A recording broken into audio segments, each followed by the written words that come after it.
சமைக்கிறத விட என்ன சமைக்கிறதுன்னு யோசிக்கிறது தான் இருக்கிறதுல ரொம்ப கஷ்டமா இருக்கு. நைட் டின்னருக்கு சிம்பிளா வெஜ் குருமா தான் ரெடி பண்ணியிருந்தேன்.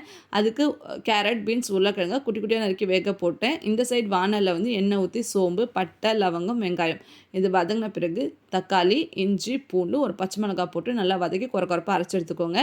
இந்த பேஸ்ட் ஒண்ணு ரெடி பண்ணியிருந்தேன். அதுக்கு தேங்காய், பொட்டுக்கடல, கசகசா அதையும் அரைச்சு ரெடி பண்ணி வச்சுக்கோங்க. இப்போ வாணல்ல தாளிப்புக்கு சோம்பு, கருவேப்பிலை, நம்ம அரைச்சு வச்சிருக்க வெங்காயம், தக்காளி விழுது, அது கூட நம்ம வேக போட்ட வெஜிடபிள்ஸ் அந்த தண்ணியும் ஆட் பண்ணிவிட்டு உப்பு, மஞ்சள்தூள், மிளகாய்த்தூள் இதை போட்டு நல்லா மிக்ஸ் பண்ணிவிட்டு தேவையான அளவுக்கு தண்ணி ஊற்றி மூடி வச்சுருங்க.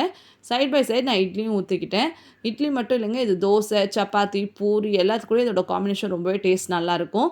இப்போ ஒரு கொதி வந்ததும் நம்ம அரைச்சி வச்சுருக்க தேங்காய் பேஸ்ட்டை சேர்த்துட்டு இது கூட கொத்தமல்லி தூவினா சூப்பரான வெஜிடபிள் குருமா ரெடி ஆகிடும். கண்டிப்பாக இது போல் ஒரு முறை ட்ரை பண்ணி பாருங்கள். சுட சுட இட்லிக்கு செம்ம டேஸ்ட்டாக இருந்துச்சு.